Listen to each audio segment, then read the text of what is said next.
Assalamualaikum warahmatullahi wabarakatuh.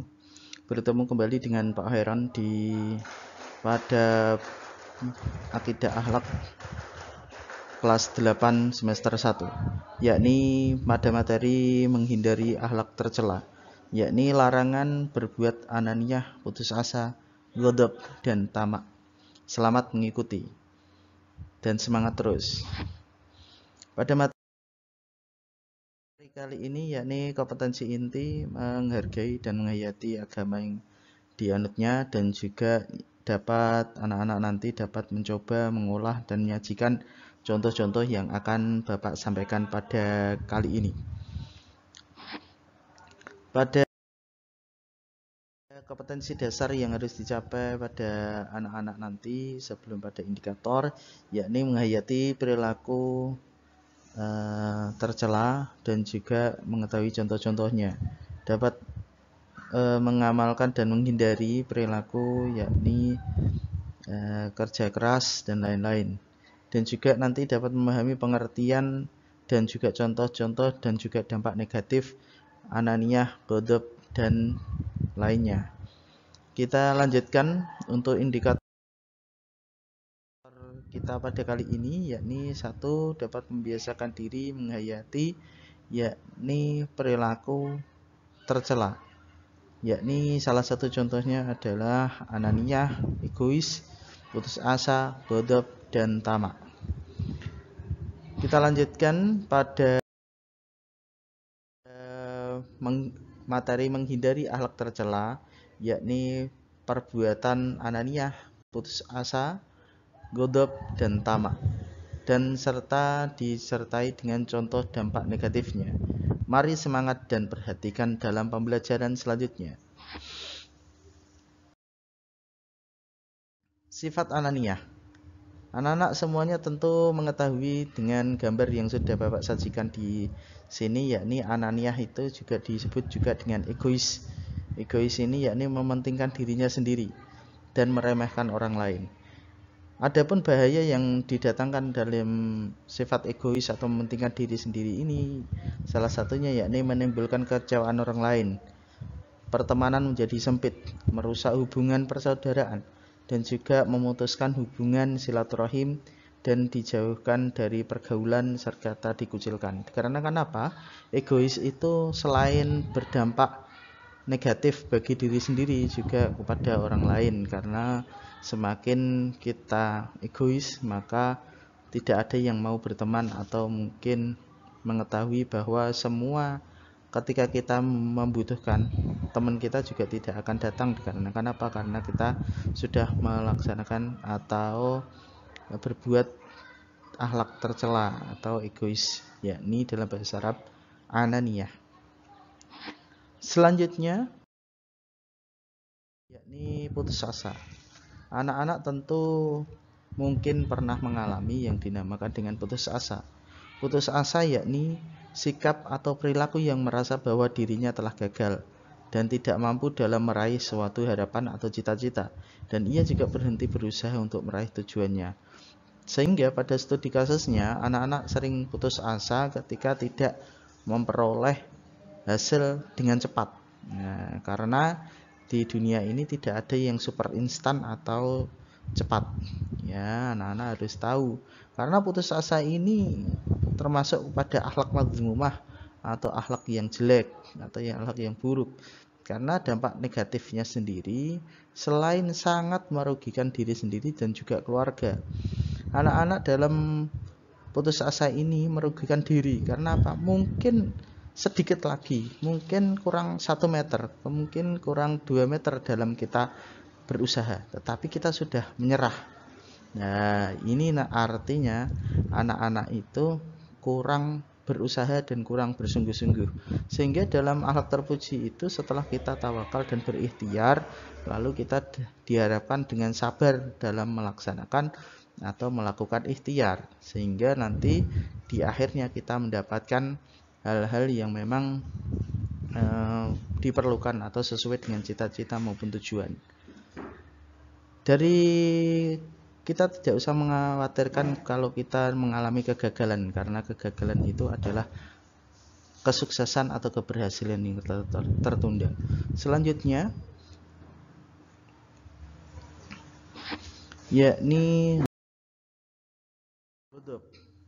Dalam ghadab ini atau yang sering disebut dengan marah, atau mungkin ghadab ini termasuk sifat tercela karena marah itu bersumber dari setan. Sedangkan seseorang yang sedang marah memiliki kecenderungan tidak dapat mengontrol dirinya. Dikarenakan apa? Karena sudah terbawa emosi. Anak-anak sudah tidak bisa berpikir apa sih, berpikir secara sehat atau apa yang menguntungkan dan apa yang tidak menguntungkan.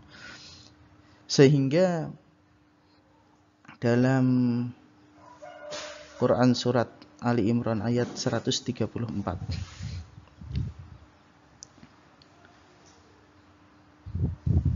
itu ada yang sudah Bapak tampilkan di dalam slide. Bismillahirrahmanirrahim. Alladzina yunfiquna fis sarra'i wad dharra'i wal ghaidhi wal 'afina 'anil nas wallahu yuhibbul muhsinin. Yang biasanya disebutkan ketika kita bertandang atau mungkin ketika bersilaturahim kepada orang lain. Dan ayat ini bermaksud bahwa ketika orang-orang yang berinfak baik di waktu lapang maupun dalam sempit, dan orang-orang yang menahan amarahnya dan memaafkan kesalahan orang lain, Allah itu mencintai orang-orang yang berbuat kebaikan. Sehingga anak-anak dihadapkan mengamalkan kesabaran dan ketakwaan daripada harus marah, karena marah itu tidak ada manfaatnya karena berisikan mudarat dan nafsu. Adapun dampak dari negatif ghadab adalah tidak dapat berpikir tenang dalam menghadapi permasalahan, sehingga tidak dapat menyelesaikan permasalahan secara baik-baik atau mempertimbangkan akal sehat. Maka dari itu anak-anak nanti kita berpikir secara sehat dalam menentukan semua permasalahan atau perselisihan. Selanjutnya yang terakhir yakni tamak. Kita dapat melihat pada gambar yang sudah ada di layar, yakni ada gambar dua orang memperebutkan apa? Memperebutkan harta ataupun mengenai kegiatan-kegiatan keduniawian. Ya, tamak ini itu adalah sebuah warning dalam kehidupan kita ketika kita itu tidak memenuhi atau kita itu semuanya terlena akan harta ataupun ketenaran.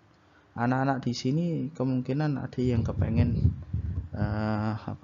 tenar, pengen terkenal dengan media sosial dan lain-lain. Tetapi yang bisa kita lihat di sini adalah ketika kita sering menumpuk harta, ketika kita sering ingin dikenal, itu bukanlah suatu yang memang harus dicari atau menjadi tujuan hidup. Karena tujuan hidup kita adalah ridho Allah Subhanahu wa taala. Sehingga tamak itu secara bahasa berarti rakus. Ya, rakus dalam menurut artian istilah juga tamak itu cinta kepada dunia. Sehingga dalam surat Quran Az-Dzuriyat ayat 56 itu diciptakan apa sih kegunaan atau apa sih alasan Allah itu menciptakan manusia dan jin, ya, apa kira-kira? Dalam surat ini telah ditunjukkan bahwa Bismillahirrahmanirrahim. Wa ma khalaqtul jinna wal insa illa liya'budun. Artinya, Allah itu tidak menciptakan jin manusia melainkan agar mereka itu beribadah kepada Allah. Sehingga di sini kita sudah dituliskan ketika manusia itu mempunyai pedoman bahwa cinta kepada dunia terlalu besar, berlebihan, tanpa memperhatikan hukum halal dan haramnya, maka bisa dikatakan hubbud dunya wa tarahiyal maut, sehingga dapat dikategorikan sebagai orang yang cinta kepada dunia sedangkan takut akan kematian. Ya. Hubbud dunya wa tarhiyal maut. Makanya ketika di Allah ataupun ada pepatah mengatakan bahwa tamak itu sebenarnya adalah mengumpulkan harta-harta yang memang semu dan tidak dibawa untuk mati. Maka anak-anak, mari kita bersama-sama untuk bermuhasabah atau mengenali diri kita. Apakah sifat-sifat akhlak tercela ini ada di dalam diri kita? Kita semuanya wajib untuk introspeksi. Kita semuanya wajib untuk dapat berintrospeksi atau muhasabah, sehingga kita menjadi anak-anak yang lebih baik dan juga sesuai dengan ajaran agama Islam. Terima kasih untuk pembelajaran kali ini. Anak-anak dapat menilai atau dapat melakukan penilaian diri pada kolom yang Bapak sudah sediakan. Silahkan tak tunggu dalam waktu 10 menit untuk dapat bermuhasabah atau menilai diri sendiri. Kalau sudah menilai diri sendiri, silakan nanti bisa dikirimkan ke Bapak untuk isiannya dan juga dapat bermuhasabah, sehingga anak-anak nanti dalam menentukan kepedulian dan juga bisa mencontoh akhlak-akhlak terpuji dan menghindari akhlak tercela. Terima kasih untuk semangatnya pada pembelajaran kali ini. Tetap semangat menjalani hari dengan tekun belajar dan mengisi waktu dengan hal-hal yang positif. Bersama Bapak Khairon, mari kita bersama membangun bangsa.